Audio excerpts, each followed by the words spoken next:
Welcome, everybody. This is Books Cafe. I'm Scott Patton, your host, and it's brought to you by www.free-ebooks.net. And we're really excited to be doing this show with you today. I've got an amazing guest. I'm going to bring her on in just a minute. But before I do, just wanted to remind you all, head over to www.free-ebooks.net. You can get 5 free ebooks a month.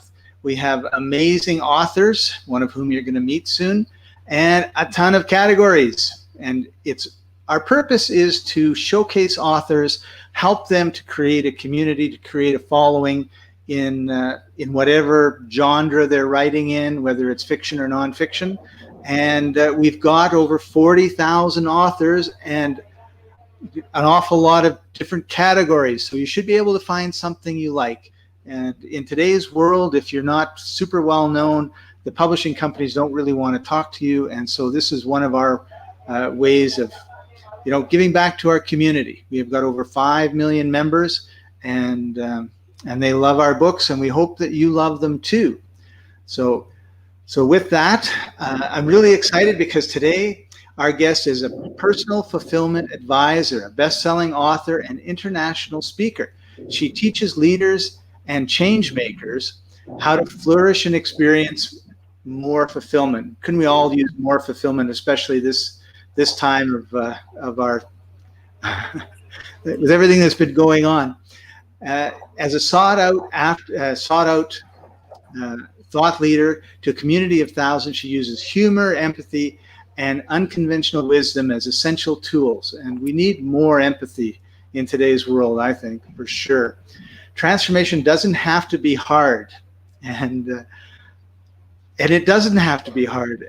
When I was reading this originally, when she sent it to me, there's a personal development course called the Sedona Method, and I had been doing some personal development work. I'd just gone through a divorce, and I'd lost my children, and life was really dark for me.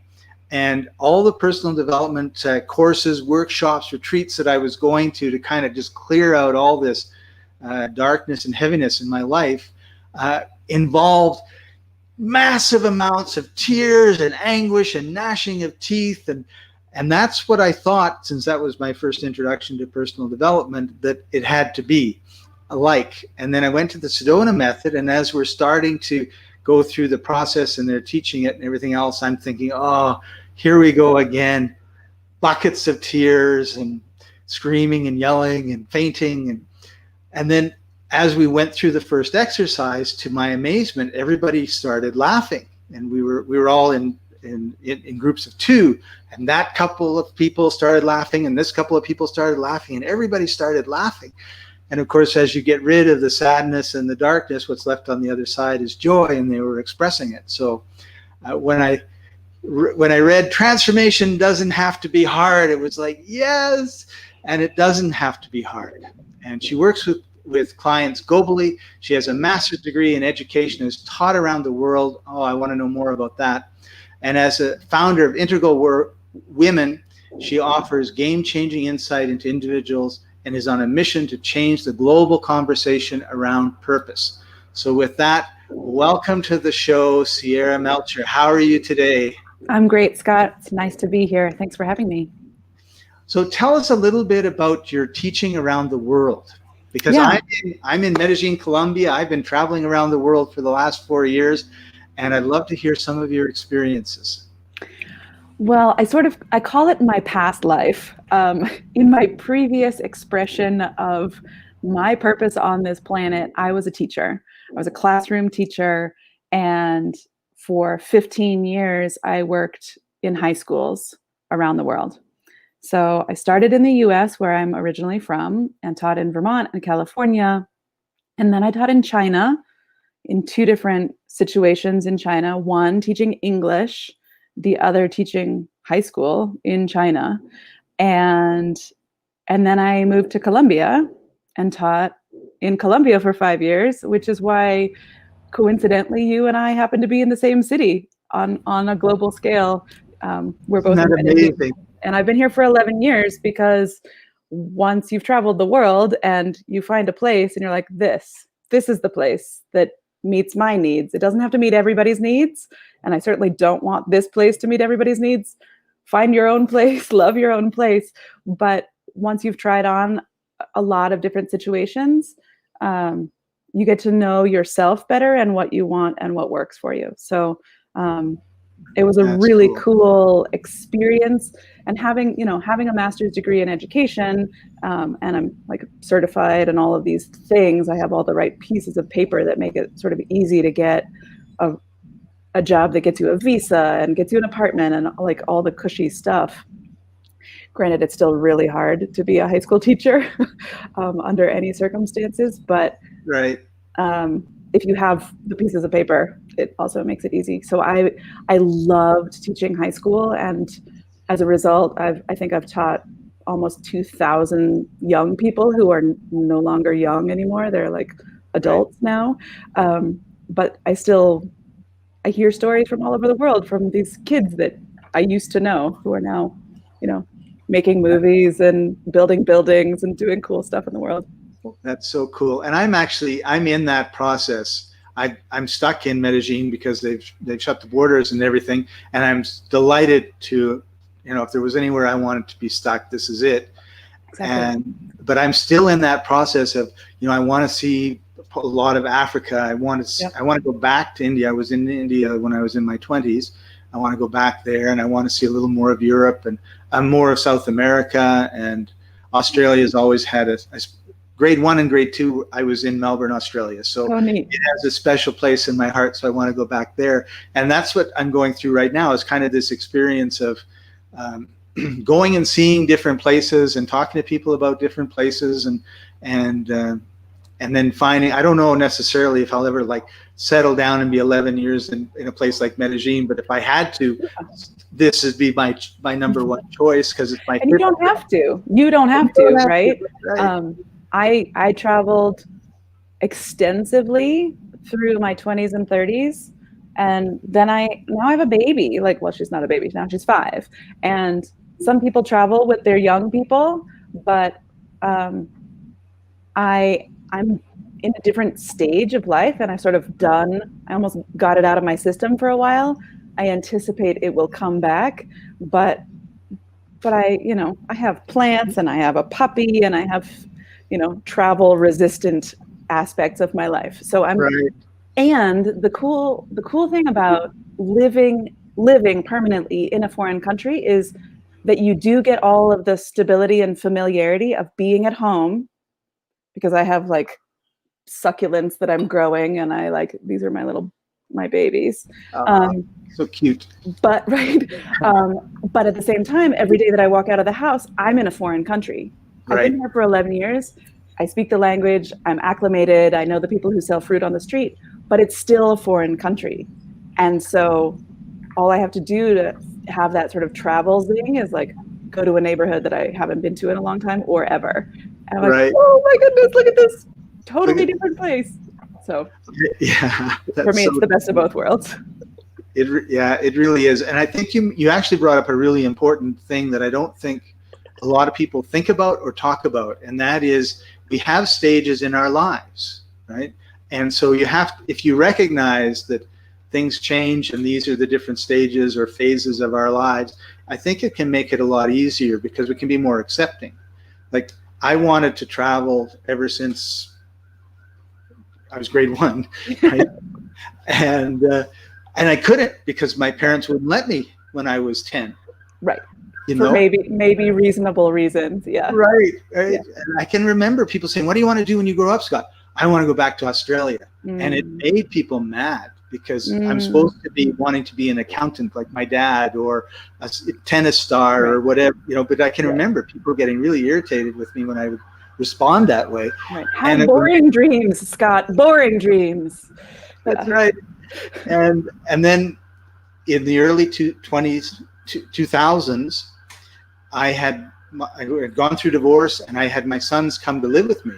So I made a commitment at that point, because I did a lot of little traveling. I would travel all around British Columbia, Canada, with my job. And so I was still having that experience. When I think back about it, I was always traveling, just not the way I thought, right? Well, and this is the other thing, there's people who want to travel, and I have had this in my life too. Like, I really want to travel, but I would walk the same route to work every day, and I'd Right. go to the same restaurants and I'd do the same things but like, I lived in San Francisco. You can travel in your own city just by going to a place you've never been to. Yeah. And when we travel, for me, the reason I love traveling is because it alters my awareness. It totally changes my perception of time and space. It always gives me a new perspective on the world, my life, myself. And I come back from travel altered, right? Even if I like just went to a new restaurant, and I think we underestimate the power of a new experience. And yes, if you get on a plane and you're in the air for 13 hours and you land in a place that everything is foreign, that's a massive experience. But you can also create this experience for yourself every day. And this is one of the things that I love to talk about, to bring it back to fulfillment, because travel is fulfilling. There's a lot of people in the world that cannot travel for obvious reasons right now. Okay. Yeah. And then there's people 9 months ago who told themselves a story why they couldn't travel, right? Oh, later, I'll do it when I have blah, blah, blah, fill in the blank, which is a whole nother thing. Right. We have our perceived limitations, and then we have our, imposed limitations. But it's really possible. Whatever the thing is that you think that you want, the thing that you think you have to wait for, if you can reframe it, you can have it today. Today's Thursday. You can have whatever the thing is. Yes. And when I first started teaching fulfillment, I fell into the trap too of, if we do these things, then eventually you'll be fulfilled, right? That delayed gratification of, if you wait long enough, then. And I call BS on that, full on, because fulfillment actually is striving, reaching, trying. The things that are as fulfilling as the arrival at the destination is the dreaming and the planning and the hoping and the taking an action towards the goal. Right. Because that lights people up, right? You buy a ticket to get on a plane in 3 months and you get the zing, right? You don't have, that's not reserved for arrival. Yeah. The whole process can be fulfilling. So, and we're using this, example of travel, but it applies to everything. If you want to be a piano player and you can play one song like me, but you want to be a lot better, then, go suck at it.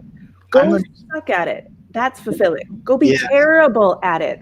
And I think we get this wrong. We think, I want to be fulfilled because I want to be perfect at something. And I'm not being fulfilled right now because I'm terrible. Well, how do we go from terrible to like expertise? Well, by being terrible more. And I want to encourage people to go suck at stuff, because when you wake up in the morning and you're like, I'm going to get this much closer to my goal, then you're actually that much closer to your goal. And in that moment, you have this sense of being fulfilled, because you're showing up in your life and you're working towards something. And the alternative is, oh, I'm going to wait. Yeah. I'm going to wait. I'm going to sit on my butt until I'm better at playing the piano. But that's not how we get better at something. That's right. And we get this story all backwards. And so obviously you can tell I get a little riled up about it, because I think it's really important. We have a lot more capacity and power, if we're going to use that word. We have a lot more influence in our lives than we believe that we do. And so most people's misery and most people's obstacles are self-created and or self-imposed. And I'm done with it, right? I want everybody to be fulfilled today, Thursday. I want everybody to have this unshakable sense of agency in their own lives. Like, I can do something about my experience. I can't do everything, But you know what? I can do important things to change my own experience. I can't change global politics necessarily, but I can change my own experience of global politics. I can change my own experience. And in, I mean, the other thing about travel that I love is that it's time bending, right? You wander down a street in a town in China and you have so many experiences in a single day. You feel like the day lasted forever because your awareness is heightened and you're just like, oh my God, was that only one day? But if you're stuck in your routine and you do the same things, you're like, whatever, weeks have gone by and I didn't even notice. And so we can time bend. And I don't want to say that, in 3 weeks, you're going to be able to blah, blah, blah, because it doesn't, time is not a consistent measure. If you like drop into really connecting with yourself and whatever, it can happen in 20 minutes. I know that sounds impossible, but I consistently have conversations with people in a 20-minute call that like it's life altering. Again, the way you started us off is if we think that transformation's hard, guess what? It's hard and it sucks and you're not going to do it, right? But if you think that transformation's easy and fun and quick, guess what? It can be. So thank you for letting me riff on that one. I can't hear you. I muted myself. That's part of why I can't hear you. Because we had I have to start thinking that my Spanish lessons are easy because I've started to take them. And you're right, like it's been I think it's been 3 weeks, maybe a month now. And it's amazing to me. I now know that I'm picking the wrong word to say. I don't know what the right word to say. Yeah, it's like, I know I'm this wrong. is really cool. This is a really important step, right? I know. It is. Yeah. I'm thinking, is it this word or that word that I'm supposed to say? I don't know, but I know it's one of those two words, whereas before I would have no clue what word I don't know what's wrong. Yeah. So you're progressing. This is amazing. It is. And it's a really good feeling because before, I always tell everybody the dumbest question I ever asked in my life was to a Spanish person, how do you say no in Spanish? Because I knew sí, but I didn't know no. And for those of you that don't know the answer to that question, the answer is no. And so when they looked at me with this sort of strange look and said no, I was like about as embarrassed as I'd ever been. And it's my favorite story now, like because it's not no in French, it's not no in Italian, it's not no in German. How could it be no in Spanish, right? Was what I was thinking. And awesome. It's really funny. So I'm excited because if I hadn't done my travels, I would not be having any desire to learn Spanish. But I've fallen in love with Colombia and Medellin, and it's one of the places that I want to come back to again. This is my 5th trip. I want to come back to again and again. And if I'm going to go around the rest of South America, well, I've done it. I've been down to Machu Picchu with no Spanish, so over a 6-week period. But and that was fine. I was like actually really excited that I didn't actually have to have conversations with people to get to where I wanted to go and actually get to know people because I didn't meet anybody that pretty much that spoke English for 4 of those weeks. Great. But now I'm a little more grizzled and established in my travels in South America, and I thought, I really need to, and I want to, because I know people and I know that they struggle to speak to me in English, and Google Translate is I actually can talk really well in Spanish because for 4 years I've been using Google Translate and all my friends have been correcting my Spanish. Mm-hmm. But it hasn't helped me learn what the words are because, I mean, a little bit, but it's just, so now I'm actually like learning the words and moving forward. So, and the reason I bring that all up is, boy, do I feel fulfilled. And I'm not, it's just, so I really think if you find something that you want to learn or you want to get better at, and it stretches you out, because there are days my brain, like I can just feel my brain is upside down as new neurons or synapses are being created because there are no Spanish synapses in my brain you know, 4 There are years a ago. few. There are a few. They're in there. They're There are a just few lost. now. They're just looking for their mate. Yeah. That's right. They're looking, you know, and I say to my teacher, he's in Bogota, you know, it's like, my brain hurts. And he knows, because he's been teaching people that don't know Spanish for 5 or 10 years. He knows what we go through, and it's fulfilling for him, because I'll say to him, like, I can't believe how much I've improved my Spanish. You know, even I've gone from grade 1, beginning of grade 1, to first month in grade 1 is what I feel like. That's But great. It's huge. it's huge. It is. I can count to 100 now. Oh I my could God. count to 10 before, right? Right. I can say almost all the alphabets. I still get stuck on X, Y, and Oh, yeah. No, I've never learned why, which is a drag because it's in my license plate number. And people are like, what's your license plate? I'm like, I don't know. I mean, it's this one. right. Sure, I can draw it for you 11 years later.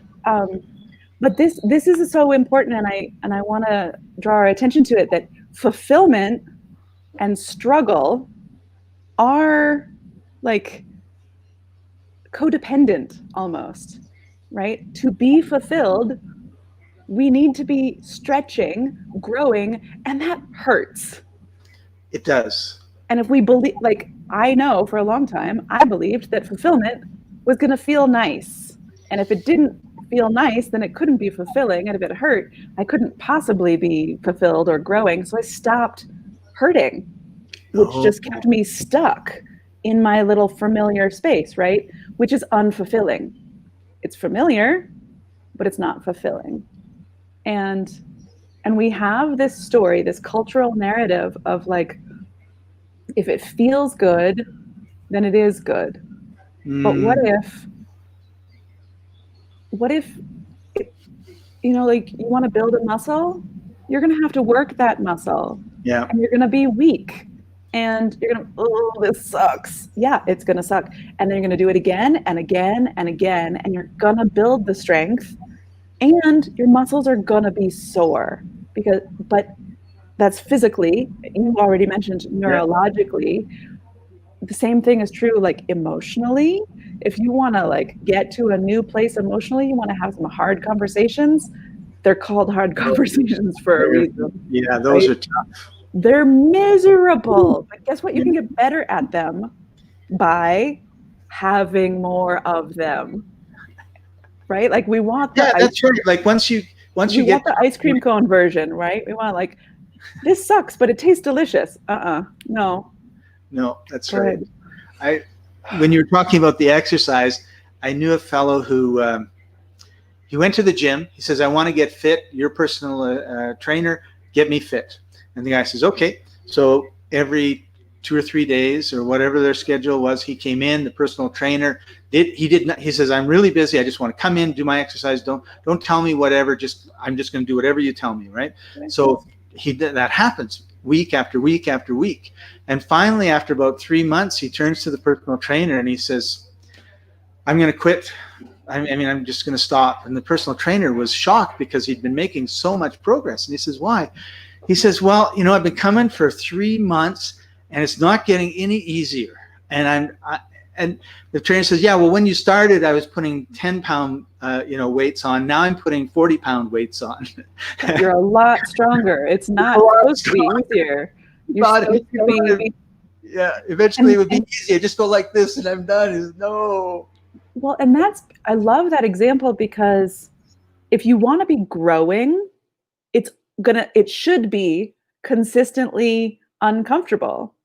It should be consistently a strain, but what you can do is more and more and more and more. As you grow and expand, your capacity is greater because you're consistently stretching. You're consistently, like, outside of your comfort zone. Can I talk about my book? Yes. Let's talk about your book. So, How Change Really Happens is exactly about this, because we have some very false beliefs about how change really happens, right? Your guy goes to the gym and I've been working and growing. It's supposed to be easy now. No. See your progress, see your strength, see how much you can accomplish. And if I could summarize this whole book in one sentence, It's subtle shifts with radical results. Okay. The smallest things are where we make the most progress. Okay. We don't, again, it doesn't have to be hard. It does, I mean, it's supposed to be a little uncomfortable, but it's not supposed to be disastrously hard. Right? We have degrees of difficulty, right? And we don't have enough words actually to genuinely discuss the variations. One of the things I share often with my clients is we talk about discomfort and, like, oh, well, I don't want to be uncomfortable. I have a pebble in my shoe. Yeah, right. We don't want to, so we don't want to be uncomfortable. So we stay in the familiar discomfort. Okay. And this is what I mean is like, there's discomfort and there's comfort and there's familiarity and unfamiliarity, right? Anything that is new to us is inherently uncomfortable. Like, right. I can talk about why the brain does that and it like tries to keep you safe, blah, blah, blah, blah, blah. But if you stay in the familiar discomfort, right, that phase that you've really outgrown, but you, like me, didn't want to be uncomfortable in the new way, we just stay stuck. And so we stay unfulfilled, we stay ungrowing, and we never want to lift more than that first 10 pounds. When we're willing to be uncomfortable, to sort of embrace the new discomfort so that we can grow. I describe it sort of like you have a pair of shoes that were new, that worked, that supported you, that were great for a while. And then you traveled the world in them, and now they're falling apart and they're uncomfortable. It's time for a new pair of shoes. But if you refuse to try on a new pair of shoes, you're in the familiar discomfort. A new pair of shoes can get you around the world again. A new pair of shoes is going to feel good. It's going to support you. It's going to blah, blah, blah, blah, blah. It can be fun and exciting. If you shift your perspective, you're like, I want a new pair of shoes. New pair of shoes is fun. Yes. And in here, I have a lot of examples from nature, because what we're really doing as humans is we're really trying to live outside of the laws of nature. Yeah, that's so true. By controlling things and by like trying to be consistent. We're cyclical, okay? We have this capacity to live and learn and grow. And the trees in front of my house, they're growing all the time, okay? They don't have existential crises. You don't see them getting in their own way. You don't see them falling apart and like refusing to drop their leaves. They just drop their leaves. Yeah. And then they grow new leaves because that's what they do. But people, we're like, no, I don't want to drop these leaves. No, don't make me do it. I'm so attached to these leaves. And then what? Right? We're in our own way. And so this book is really short. And I wrote it to be super, super short and so to the point. And I talk about butterflies, which I'm sorry is an overused metaphor, but I break it because, again, maybe this is sort of one of the last things I want to share, especially in this like personal transformation space, this vision of like caterpillar to butterfly. Yes. Like, it's great, right? There's two beliefs about change. One, it's really hard and it sucks, which is not true. And the other is it's really easy and it's fun. And that's not true either. The truth comes from the story of a caterpillar turning into a butterfly, okay? The caterpillar's done with being fat and hairy and earthbound. It's like, okay, I've done as much as I can do as a caterpillar and I'm driven to change. What's going to happen though, and the reason we have this misunderstanding is because we don't examine the changey part of the story. We just look at the butterfly and we just look at the caterpillar and we sort of skip where all the shit happens. The butterfly is so cute and pretty. Right? But it has to go into a cocoon, also called a pupa, which is exactly how it feels. Okay? It feels like pupa, the middle phase. You are alone. It is dark. the caterpillar literally dissolves and turns into soup. Its own immune system starts attacking itself and says, no, no, no, no, we're not going to turn into a butterfly. We're not going to have these other cells are called imaginal cells. I'm not. Okay. Butterfly DNA is imagination. Okay. Hmm. Did I lose you? No, I'm here. Although you're happened? stuck. Our internet is not great. Technology. Have I lost you?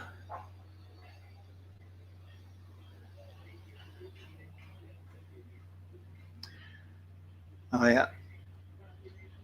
So if you check the comments, I've put a link to Sierra's Amazon page and her book, and also a link to Integral-Women at My Kajabi, which is her membership site. We'll give her a couple minutes to see if she can come back.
And she has 4 books: Empire Moms, How Change Really Happens, Awakening, and The Success Code.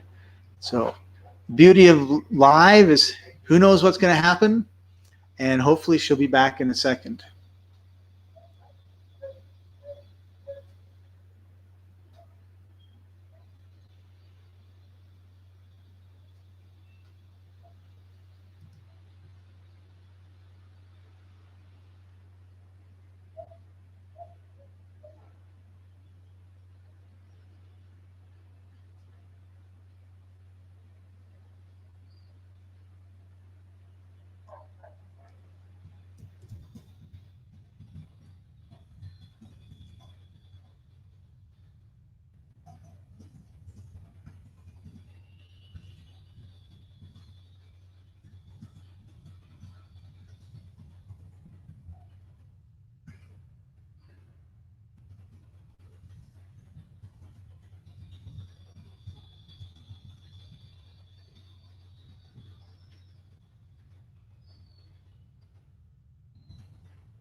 You're back. Yay! Never a dull moment. So I don't know where you lost me, but somewhere I was totally riffing about the butterfly. Anyway, you were talking. The butterfly was becoming this soup as its immune system was fighting itself, and that's where we kind of perfect. ended. So can I get a little science geeky for another minute or two? Okay. You bet. Okay.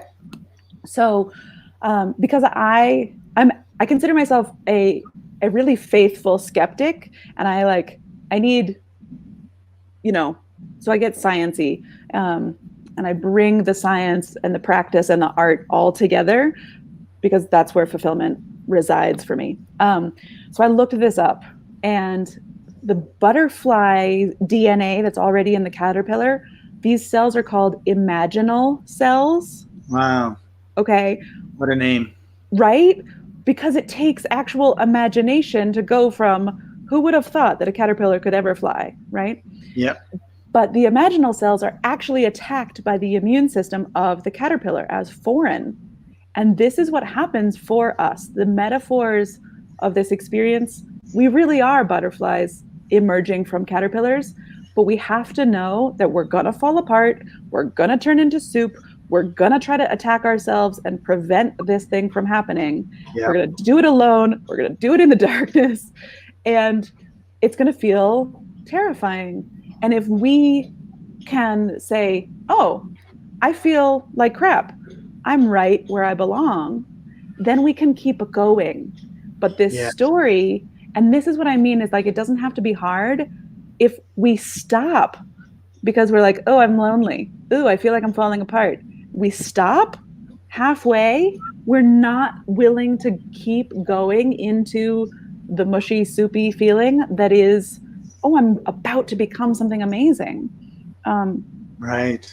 We have to know that we're on the right path. But the story is we're supposed to feel fine. No. To learn and grow. Put a smile on. Everything's good. Right. Show up great. How are you? Oh, I'm fine. No, I'm on, you know, I can't say it here, but the acronym of FINE is like FINE. It's not pretty, right? I'm falling apart. I'm a neurotic I don't know. I can't remember what it is, but it's like a mess, basically. It's a mess. And this is what we should be, okay? To learn and to grow, we need to allow ourselves to be a total mess, okay? You want to learn Spanish, you have to give yourself permission to have the level of like a 3-year-old. There are sounds that are in Spanish that I've never heard before. And it's funny because I'll teach them a word in English and they're like, they can't say it because they've never used their mouth that way either. It's really cool.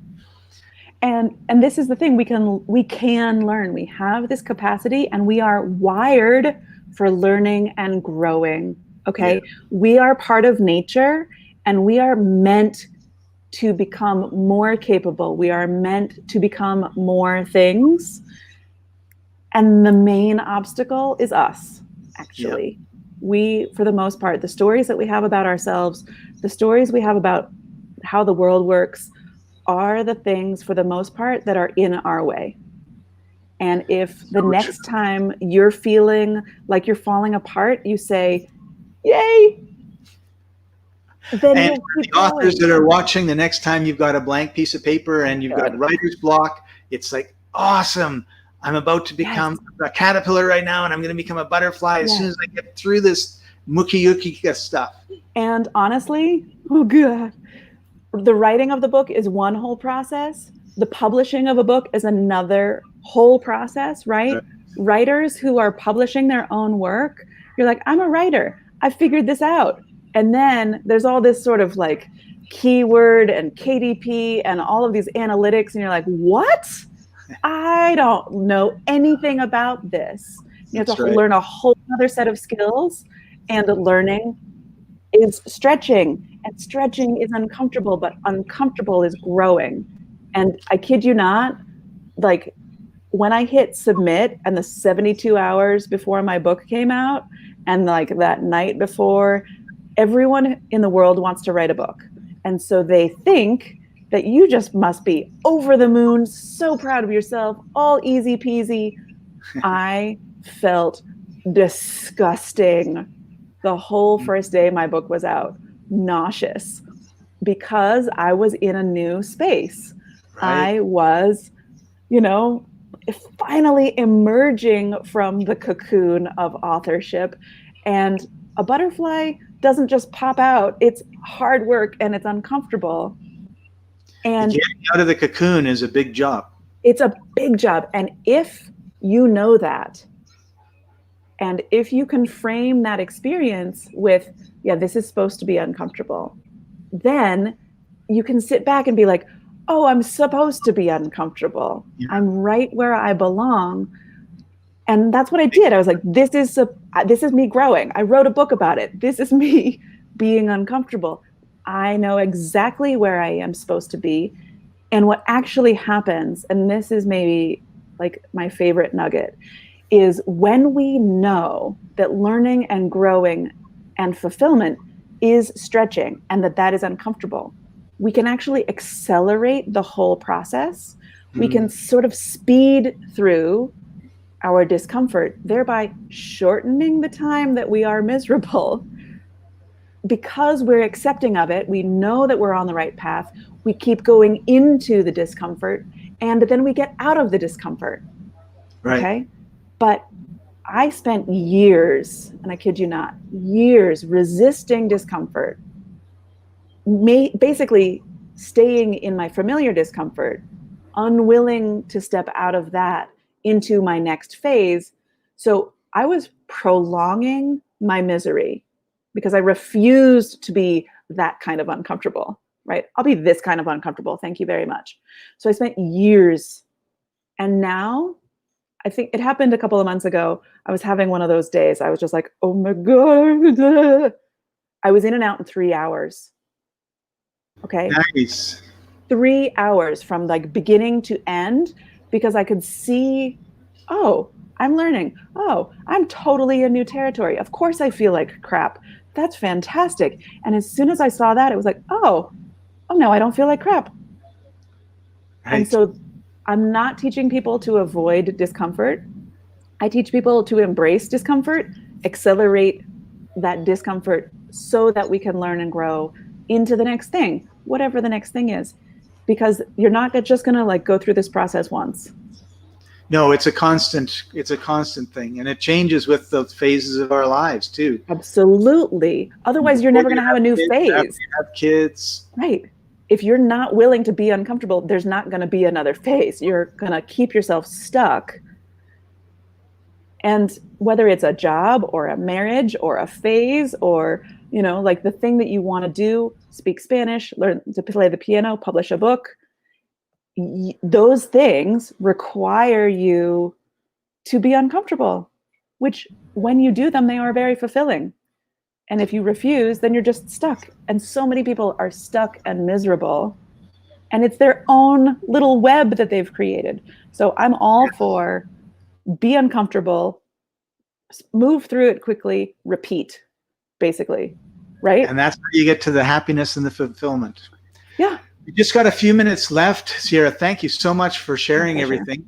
I have put in the comments where to get your book, and I'm just going to show it here so you people can see it.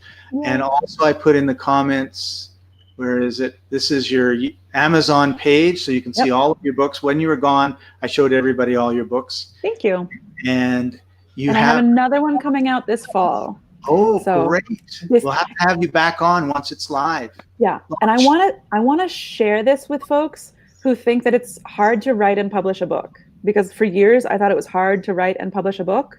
There are four books on my Amazon page. On March 15th of this year, I had 0. Wow. Okay. So by November, I will have 5. Okay, some of them are co-authored, and some of them, so 3 of those are co-authored projects. The Success Code, Awakening, and Empire Moms are collaborations, which is just another way to, and if I may say, every single one of those has gotten bestseller or international bestseller. So that's nice. But it's not as hard as you think. Once you give yourself permission to write the damn book, it's not that hard, because I will have done it 5 times during a global pandemic as a single parent in full-on lockdown with a 5-year-old. So it's possible. It's a lot more possible than you think that it is. Once you give yourself permission, and as soon as you've done anything, right? I want you to think of anything that you already know how to do. It's easy, right? That's right. Just takes a little practice. But it wasn't before you knew how to do it. No, that's for sure. And and sometimes you have skills that you don't think transfer over, and they do. They totally do. Cool. So, Sierra, if somebody wants to get a hold of you, what's the easiest way they can get a hold of you? I would say Facebook. I'm a little begrudging of Facebook, but I am very active and present there. So Sierra Melcher, Facebook, super easy. And you have a website, Integral? I have a website, so you can certainly reach out and contact me there. On Facebook, I think even my WhatsApp phone number is there. You can call me. I still answer my phone. But Facebook and then email, actually, theintegralwomen@gmail.com is my email address. And so email is another lovely way to do it. Okay. Great. Well, thank you so much for being on with us today. I've really enjoyed my pleasure. It's been fun, and we're in the same city, so evidently they're getting closer and closer to opening up. So hopefully we can get together for a coffee. Yeah, maybe we'll have a cup of coffee in the flesh. Who knows? In the flesh. That would be so cool. Yeah. Thank you so much for inviting me. It's been a pleasure to share with you all. And thanks for being with us, everybody. This is Books Cafe by free-ebooks.net. I'm Scott Patton, your host. Look forward to seeing you next time. Bye for now.